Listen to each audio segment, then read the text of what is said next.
Salut à vous les juristes, on va parler d'une nouvelle affaire devant le Conseil d'État. Mais avant d'arriver au Conseil d'État, on va planter le décor.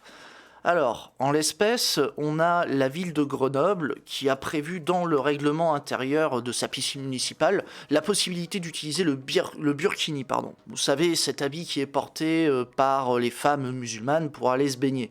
Mais, pardon, excusez-moi, malheureusement, le préfet de l'Isère a contesté devant le tribunal administratif de Grenoble le règlement de la piscine municipale.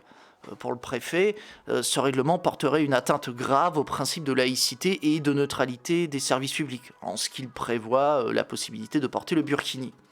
Et cette procédure qui a été engagée par le préfet porte le doux nom de déféré laïcité. C'est une voie de recours qui a été créée par la fameuse loi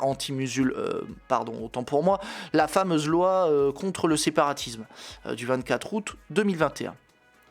Du coup, saisi de ce déféré préfectoral, le tribunal administratif a décidé de suspendre le règlement de la piscine municipale de Grenoble, en ce qu'il autorise le port du burkini. En gros, le tribunal a donné raison au préfet.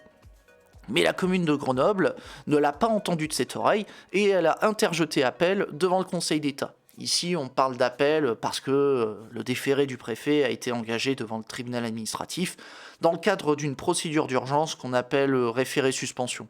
En gros, c'est une procédure qui oblige le juge à prendre des décisions très rapidement, notamment stopper les effets d'une décision de l'administration.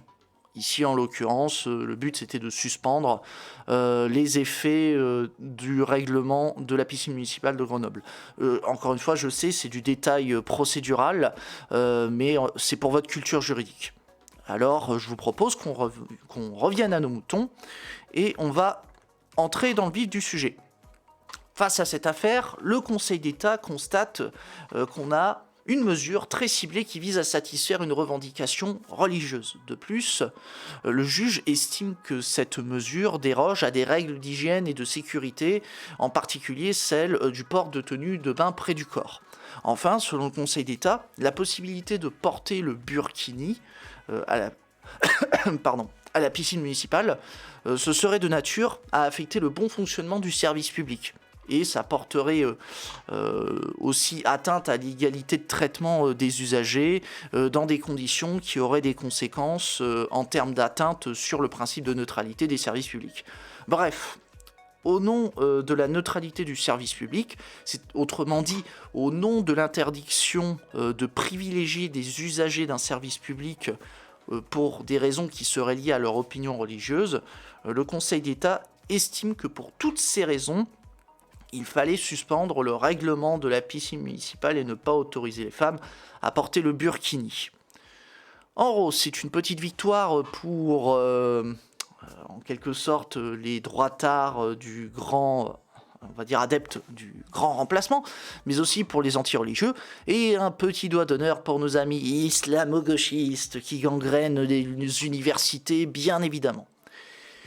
Mais sérieusement, le burkini, genre, ça déroge aux règles d'hygiène et de sécurité et ça porte atteinte au principe de neutralité du service public. Bordel de merde. Où est-ce qu'on va ? Bon, écoutez. Moi je dis, on attend la prochaine décision où on interdira, je sais pas, la kippa de bain ou la bouée en forme de croix. Peut-être que ça porterait aussi une atteinte au principe de neutralité du service public. Je sais pas. Ou alors, on est honnête, une bonne fois pour toutes, on dit qu'on veut pas d'une minorité parce qu'elle dérange pour certaines personnes dans les services publics. Ça irait plus vite plutôt que de se torturer l'esprit avec le principe de neutralité du service public, et ce au détriment de la liberté de conscience et de religion.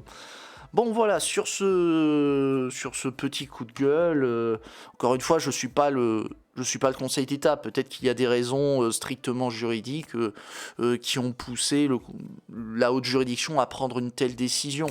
Mais peut-être que je suis naïf, peut-être que dans le lot, il y a potentiellement des considérations, si je puis dire, politiques. Voilà, mais bon. Encore une fois, on ne pourrait peut-être le savoir que si on jette un œil dans les conclusions du rapporteur public, ou peut-être en creusant un peu plus dans la lecture de la décision. Mais bon, encore une fois, si cette décision vous a plu ou vous a fait chier au contraire, Pensez quand même à vous abonner à la chaîne et à partager la vidéo. Et si vous le souhaitez, et si j'arrive à les avoir, on pourrait peut-être jeter un œil sur les conclusions du rapporteur public pour comprendre comment on en est arrivé là avec cette décision de justice. Bon, j'ai fait le tour, et si vous avez des informations, peut-être des précisions, ou même si vous voulez me contredire par rapport aux propos que j'ai tenus dans la vidéo, n'hésitez pas à me le dire dans les commentaires, dans le respect s'il vous plaît. Bon, sur ce je vous laisse, c'était Matt DEH sur Via Droit. Allez, à plus les juristes.